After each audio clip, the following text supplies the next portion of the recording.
America के धरती से जोहार दोस्तों। यहाँ अमेरिका का जो वीज़ा डिपार्टमेंट होता है उन्होंने एक बड़ी अच्छी खबर लाई है कि यहाँ पर जो काम करने की अवधि होती है, जो काम करने का समय होता है, उसमें बढ़ावा किया गया है। इसके साथ ही जो काम का वीज़ा होता है H1B वीज़ा, उसमें भी कुछ नए अपडेट्स आए हैं।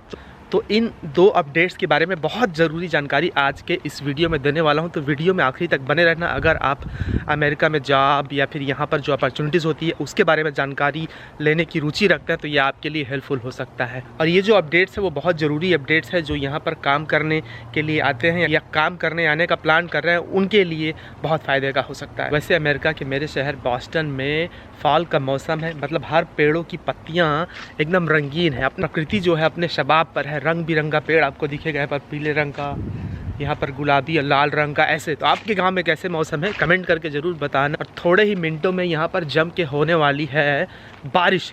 तो बारिश आने से पहले मैं बैठ के आपको डिटेल में एक्सप्लेन करता हूँ। वैसे हल्की हल्की बूंदाबांदी ऑलरेडी शुरू हो चुकी है। बताते हैं टॉपिक पर। तो यहाँ का जो USCIS डिपार्टमेंट होता है उसका वेबसाइट वैसे मैं अपने वीडियो के डिस्क्रिप्शन में दे दिए रहूँगा, तो आप वहाँ पे चले जाना। जिनको बहुत समझ में नहीं आता है, USCIS का मतलब होता है एक डिपार्टमेंट है जिनका ऑफिशियल वेबसाइट है। वहाँ पर किसी भी तरीके की वीज़ा संबंधित अपडेट्स आते रहते हैं। तो अगर आप अमेरिका आने से संबंधित किसी भी चीज़ के बारे में जानकारी लेना चाहते हो तो वहाँ पर जाके आप पढ़ सकते हैं। ये जो बहुत ज़रूरी दो नए अपडेट्स आए हैं, जो यहाँ पर काम करने का ऑथोराइजेशन मिलता है उसका, और दूसरा H1B वीज़ा के लिए जो जॉब का वीज़ा है, प्रोफेशनल जॉब करने के लिए जो आते हैं उनके लिए वीज़ा कैटेगरी है। तो ये दो कैटेगरीज हैं जिसके बारे में अपडेट्स है। तो पहला है EAD मतलब होता है एम्प्लॉयमेंट ऑथोराइजेशन डॉक्यूमेंट्स। अमेरिका में काम करने के लिए, किसी भी तरीके का काम करने के लिए आपके पास ये डॉक्यूमेंट्स होना ज़रूरी होता है। इस डॉक्यूमेंट के बिना अगर आप यहाँ पर काम करते हैं तो उसको लीगल नहीं माना जाता है। और जब आप यहाँ पर काम कर रहे हैं तो अमेरिका में काम कर रहे किसी भी इमिग्रेंट के पास ये डॉक्यूमेंट्स होना ज़रूरी होता है। अगर इस डॉक्यूमेंट के बिना अगर आप यहाँ पर काम कर रहे हैं तो आप लफड़े में आ सकते हैं। आप किसी भी वीज़ा कैटेगरी में यहाँ पर आते हैं, इट डजंट मैटर, आपके पास ये वर्क ऑथोराइजेशन होना ज़रूरी होता है। तो ये जो एम्प्लॉयमेंट ऑथोराइजेशन डॉक्यूमेंट्स है वो पहले 3 साल का होता था, मतलब आप 3 साल काम कर सकते थे। उसी को बढ़ाकर अब 5 साल कर दिया गया है। तो ये बहुत बड़ी बात है, बहुत बड़ी राहत की भी बात है कि 3 साल ऐसे ही फट से गुजर जाता था, अब 3 साल को बढ़ाकर 5 साल कर दिया गया है।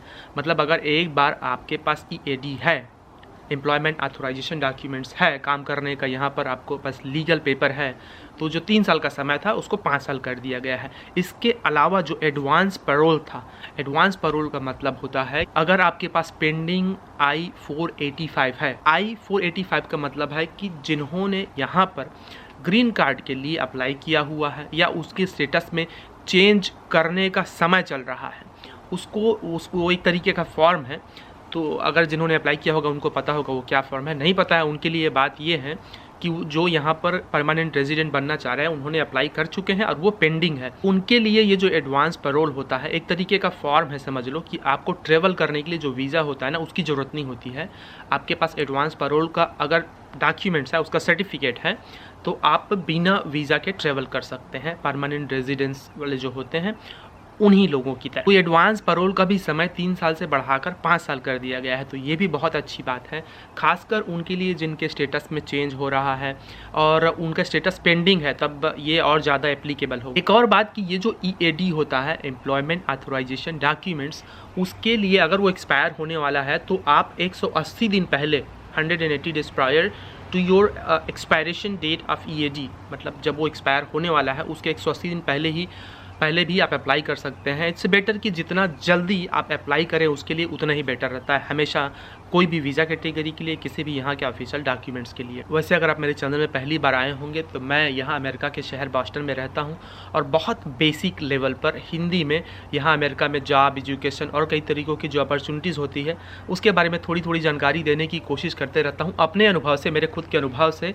ताकि जो छोटे छोटे स्मॉल टाउन्स के लोग हैं उनको भी ये जो बहुत छोटी छोटी जानकारियाँ हैं वो समझ में आ सके। तो आप मेरे चैनल से जुड़े नहीं हो तो बहुत अच्छा लगेगा कि आप जुड़ेंगे और अब तक इस तरीके की जानकारियाँ मिलते रहेंगी। तो सब्सक्राइब नहीं किए हो तो सब्सक्राइब कर लिए रहें। फिर दूसरा जो ज़रूरी अपडेट्स आया है वो है H1B वीज़ा के लिए। H1B वीज़ा क्या है? H1B वीज़ा एक ऐसा वीज़ा कैटेगरी है जिसमें जॉब के लिए अप्लाई किया जाता है, ठीक है।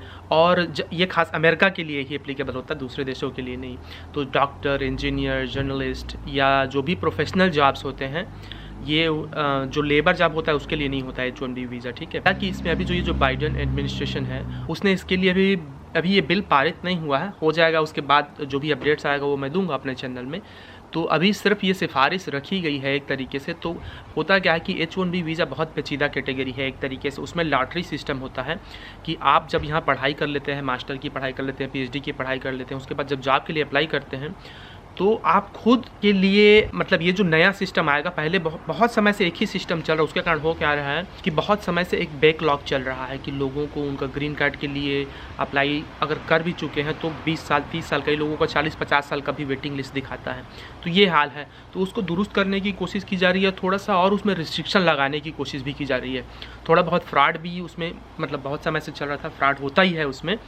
तो अभी क्या क्या जो नए अपडेट्स हैं उसका मैं जो लिंक है वो यहाँ पर दे दिए रहूँगा अपने डिस्क्रिप्शन में, तो उसको देख सकते हैं, पूरा पढ़ सकते हैं, बहुत सारी उसमें जानकारियाँ हैं। लेकिन शॉर्टकट में बात ये है कि अगर आप जिस क्षेत्र में पढ़ाई कर रहे हैं, मान लो आप मेडिसिन की पढ़ाई कर रहे हैं, तो सिर्फ मेडिसिन क्षेत्र में ही सिर्फ एक बार अप्लाई कर सकते हैं। पहले 2-3 बार वो लोग, कई लोग अलग अलग कंपनी के थ्रू करते थे, तो उसको वो लोग थोड़ा बारीकी से देखेंगे। ये जो नया वेबसाइट आएगा, नया अपडेट आएगा, उसमें तो आपको सावधानी रखनी होगी वैसे फ्रॉड करने से, और वो टाइम भी शायद वो कम करेंगे, ऐसा वो बातचीत हो रहा है, अभी कंफर्म नहीं हुआ है। और जैसे मैंने बताया कि अगर आप मेडिसिन की पढ़ाई कर रहे हैं तो पहले ऐसे होता था कि वो जो मास्टर की पढ़ाई किया रहता था या PhD की पढ़ाई किया रहता था वो हो सकता है कोई दूसरे वीज़ा से संबंधित काम कर रहा हो, लेकिन उस पर रोक लगेगी अब H1B वीज़ा के लिए। और जो भी कंपनी आपको स्पॉन्सर करती है यहाँ पर H1B वीज़ा के लिए, उसका अमेरिकन कंपनी होना ज़रूरी है।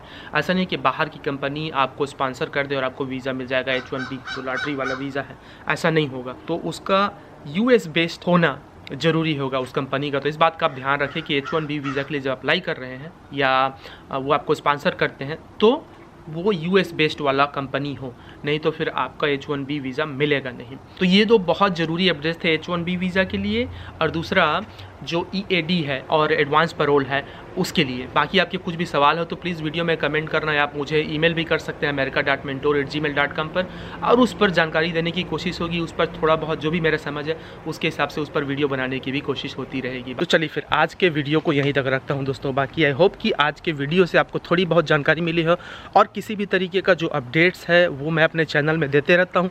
आपने बेल आइकन को अभी तक नहीं दबाया है, किसी भी नए अपडेट्स के लिए प्लीज़ आप बेल आइकन को दबा दिए रहना। बाकी 3 बहुत ही इम्पॉर्टेंट वीडियोस आने वाले हैं इस हफ्ते में, जो स्कॉलरशिप के बारे में होगा, जो यहाँ पर आप अमेरिका में फ्री में पढ़ने के लिए कैसे आ सकते हैं, कैसे आपको स्कॉलरशिप मिल सकता है, पूरा रहने खाने का और पढ़ने का, उसके प्रक्रिया के बारे में। मेरा एक दोस्त है, तो वो दोस्त यहाँ पर मेरे साथ रुका हुआ है, तो उसके साथ इंटरव्यू करेंगे, जिसको खुद स्कॉलरशिप मिला हुआ था, तो वो जो पूरा प्रोसेस है उसके बारे में। इसीलिए आपको चैनल से बने रहना होगा, सब्सक्राइब नहीं किए हो तो कर लिए रहना। बाकी मिलते हैं अगले वीडियो में अमेरिका की किसी नई जगह को दिखाते हुए और कुछ नई जानकारियों का हिस्सा बनते हुए। बहुत शुक्रिया, जोहार।